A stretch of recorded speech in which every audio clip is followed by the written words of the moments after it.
In a recent video on Casper here, I asked you what you thought were the top 10 things you should check before you hit the open road with one of these old Benzes, either before you purchase it or right after you purchase it. After asking that question, I realized, wow, that's really subjective, and it probably needs to be clarified a little bit because there's all kinds of issues like, how far are you driving? Let me tell you a story that happened last year. A guy bought a 240D 4-speed from me, and I hadn't done anything on the car. I got the car, decided not to fix it, and I was just selling it as is. He emails me and tells me he wants to drive it cross country to the East Coast. And I'm going, you got to be kidding me. And I tried to discourage him because I've had problems with cars that you think you can just jump in them and go when you haven't really lived with them for a while, and you tend to pay the price. So the more I tried to discourage him, the more he said, this is something I want to do. I want an adventure. I'm getting old and I want to try something new, and this is something that I just like to drive across. I says, well, it's a 240D 4-speed. It's going to take a while. That's okay. I'm in no hurry. I'm retired. So after he absolutely was adamant about driving across country, I brought it into the shop and did these 10 things to the car that I'm going to share with you. And I didn't charge him because I felt so bad because I knew he wouldn't make it. I literally knew he wouldn't make it unless these things were at least inspected or changed or repaired or whatever. So this is kind of my top 10 list, and this list has developed over time from some of the problems I've had with cars. For instance, I bought a 1992 300D out of Colorado, and I had it trucked to Portland.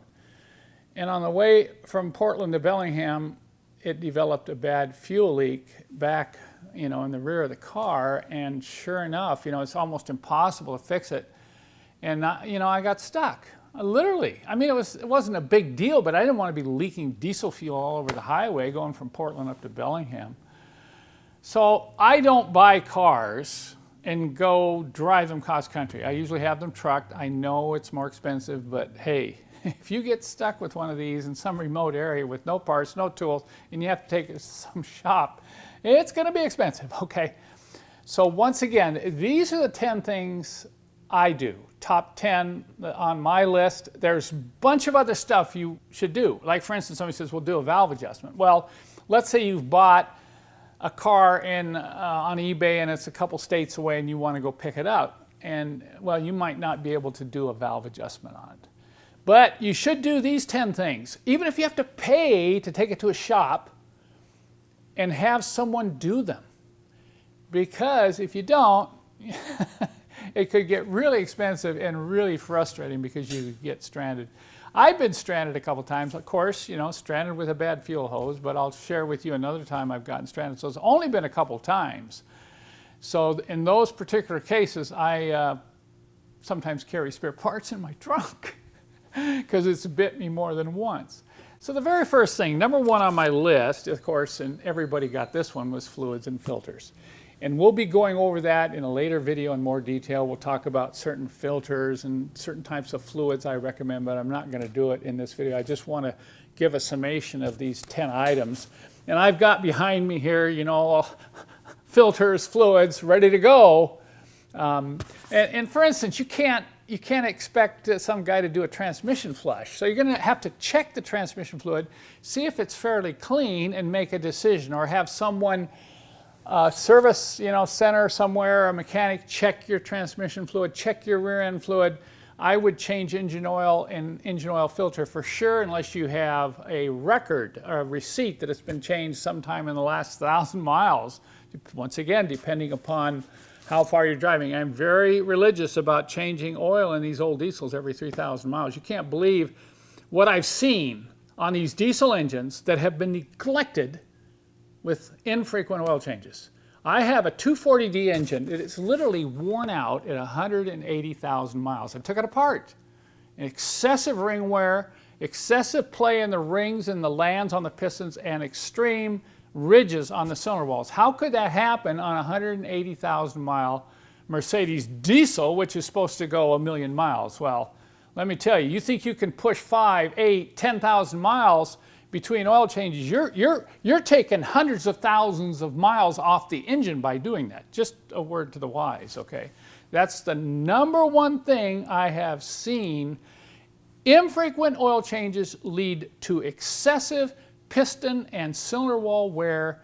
They lead to scoring of the camshafts, and they lead to excessive wear on the gears, all right? That's what I've seen as I've opened up a lot of these old diesel engines. So let's go on to number 2. Number 2 for me, believe it or not, is brakes. That's right.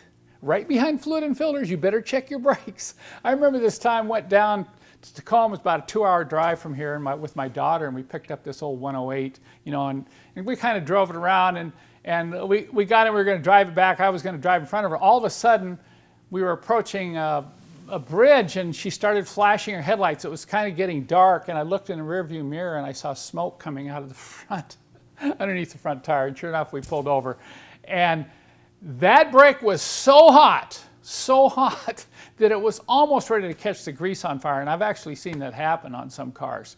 So you want to make sure that the brakes are working properly. You don't necessarily need to replace all the brakes. You don't necessarily need to do a brake flush, but you need to make sure that the brake calipers are not sticking, because you will overheat the brakes and it can cause a huge problem.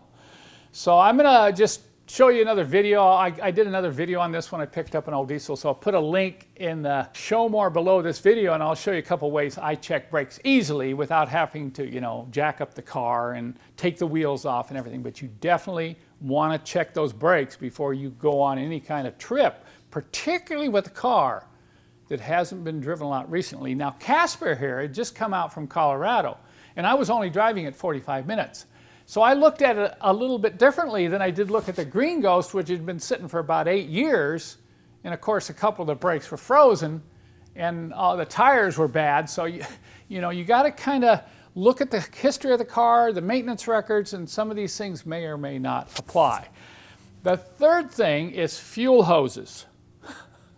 Now, Casper got some new fuel hoses just before I arrived because his injector return lines were leaking. He didn't even know where to get the proper injector return hose, so he put some, you know, hose on there, and I thought it was good enough to get home on. But you can't imagine how many diesels are running down the road, and they're just pumping diesel fuel all over the place because these old hoses are rotten, particularly the braided hoses.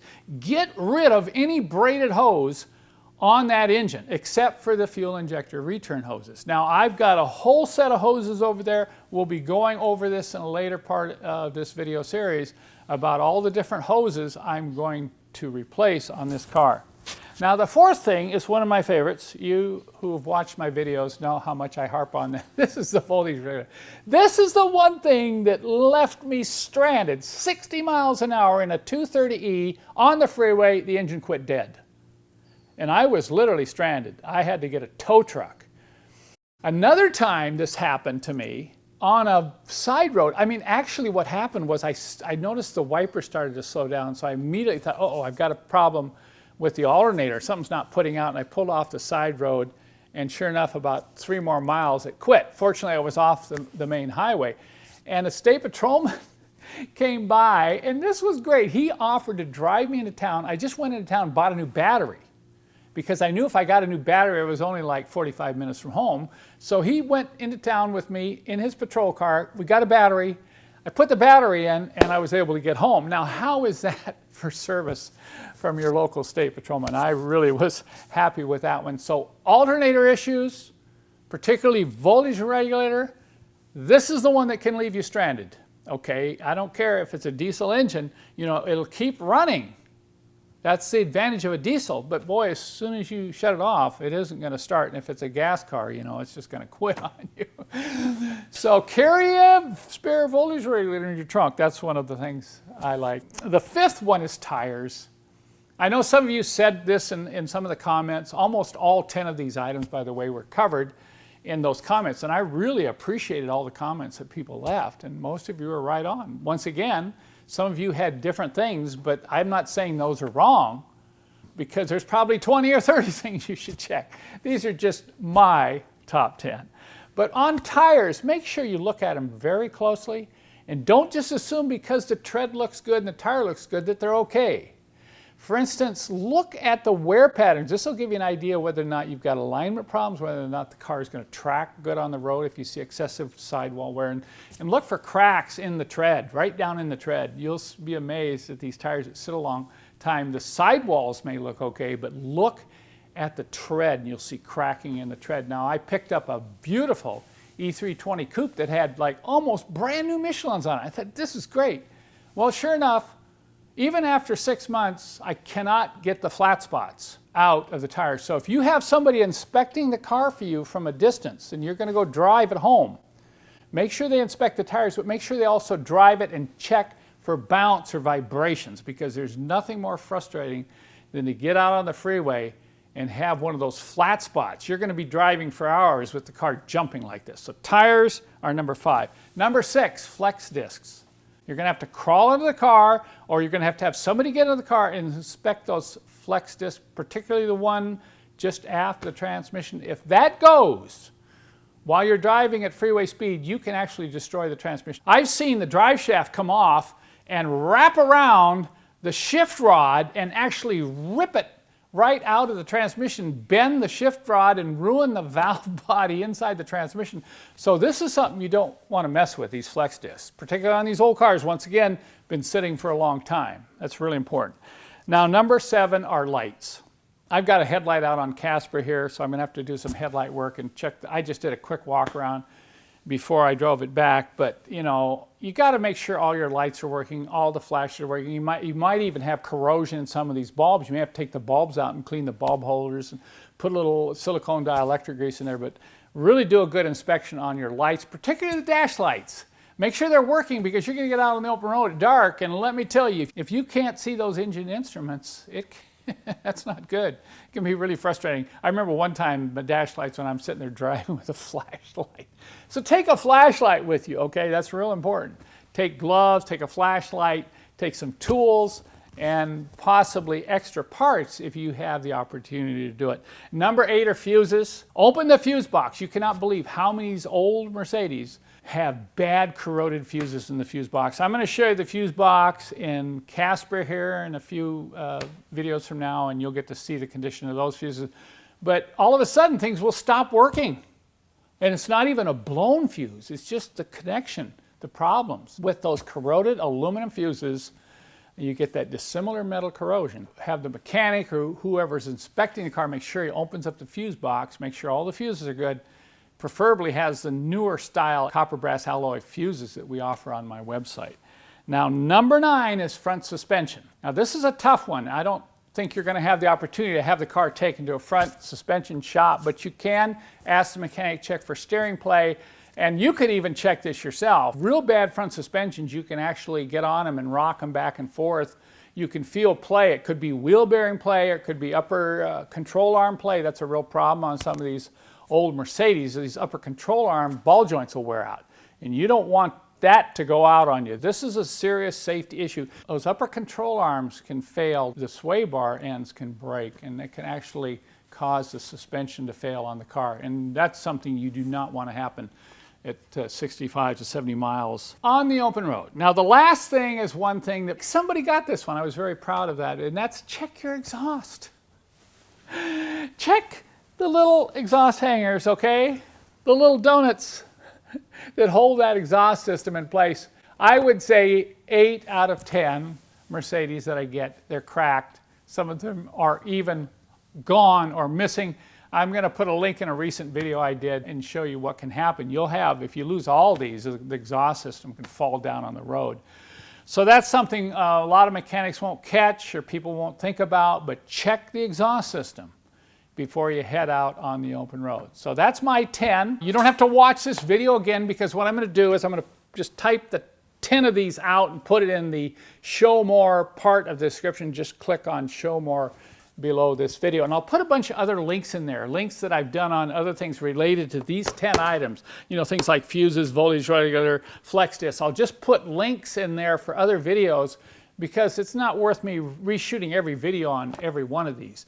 But over the next few weeks, as I take all these parts here, here's my new air filter, here's my diesel purge, here's my engine oil, I got my light bulb kit. I'm going to go ahead and replace all the light bulbs, by the way. I've got some upgraded H4 headlights that I'm really happy with, and I'll be showing you how I'm going to install those. We got new wiper blades, thermostat. These are things that I didn't talk about here, but they're going to get replaced because if I had 20 items, then thermostat, wiper blades, valve adjustment, linkage lubrication, and other things would be included in those. So I hope you enjoyed this. Stay tuned for the next episode as we tackle restoring Casper to its former glory.